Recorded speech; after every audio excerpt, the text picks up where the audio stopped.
Bonjour. Dans le processus d'écriture du livre Devenir remarquable, j'ai eu l'opportunité de m'entretenir avec Antoine de Maximi, ce globe-trotteur cinéaste, à l'origine de l'émission J'irai dormir chez vous. Je vous en propose quelques extraits. Lorsque l'on regarde les émissions d'Antoine, on peut manifestement constater que aller vers l'autre, vers l'inconnu, est une chose aisée pour lui. Je lui ai demandé d'où lui venait cette aptitude. J'aime bien aller d'un l'un à l'autre et papillonner, rencontrer plein de gens. Moi j'aime ça, donc je ne vais pas me lutter contre ma nature. Et donc je sais jamais, il y a évidemment les gens que je connais bien, mais je ne sais jamais quand quelqu'un vient me parler si je le connais ou si je ne le connais pas. Et encore moins maintenant qu'il y a cette émission. Et du coup, j'ai pris l'habitude parce que j'avais pas envie de faire de la peine, de vexer, etc., j'ai pris un peu l'habitude de rigoler très facilement avec un peu tout le monde. Parce que je sais pas si c'est quelqu'un que je connais ou pas. Et puis que finalement, en fait, je m'en fous. Si on s'amuse, point. Et résultat, j'ai pris l'habitude depuis des années, depuis j'ai 15-20 ans, tu vois, de parler aux gens un peu comme si je les connaissais.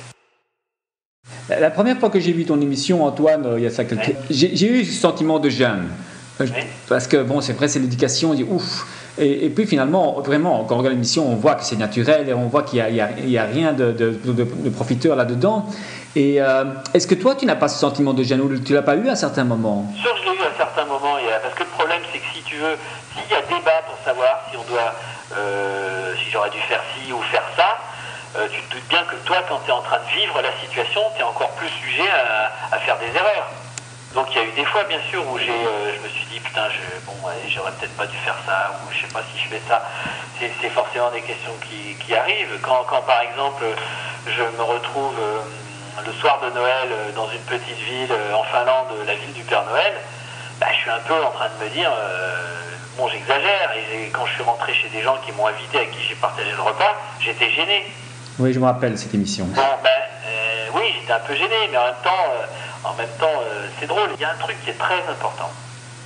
C'est que quand on parle de dire est-ce que ça se fait ou est-ce que ça se fait pas, déjà je trouve que c'est ridicule comme formule, mais indépendamment de ça, il n'y a qu'une personne qui a le droit de répondre à cette question, c'est la personne à qui je parle. Tu vois, que quelqu'un me dise faut pas parler comme ça aux gens, salut, il faut pas parler aux gens comme ça, il faut pas se présenter de cette manière, il faut pas demander, tu n'as pas respecté les codes sociaux en vigueur dans ce pays, etc. Moi je dis merde à ces gens-là parce que c'est des gens qui en plus en général ne voyagent pas et qui voyagent d'une manière, justement, ils respectent tous les codes sociaux, mais alors pour ce qui est de l'amitié et de la sincérité, en général ils l'ont pas.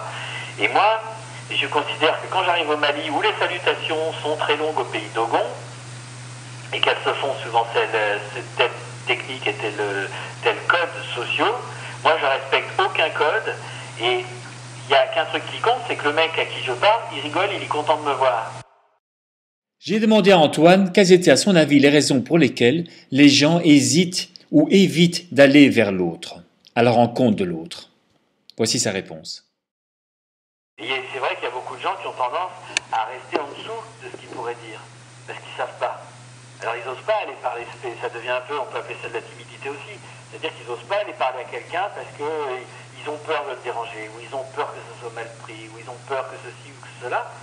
Et s'ils étaient un peu plus conscients des limites, ils pourraient parler beaucoup plus. Antoine, quels conseils pourrais-tu nous donner pour entamer une conversation facilement avec autrui?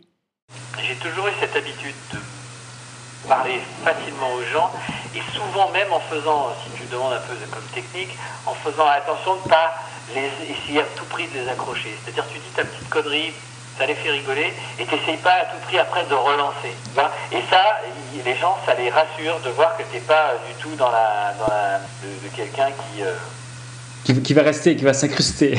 Oui, parce que ça, y a un côté plus spontané, et ça, j'ai toujours fait ça, j'ai toujours joué à ça, j'aime ça, c'est-à-dire que même quand c'était pas filmé, bien avant, j'aimais bien un petit échange, le mec qui est avec son chien, qui est en train de le faire pisser, n'importe quoi, puis il y a un petit quelque chose à dire, faut qu'il y ait quelque chose à dire, je cherche pas à dire quelque chose, mais c'est assez facile, et ouais, j'aime bien jouer à ça.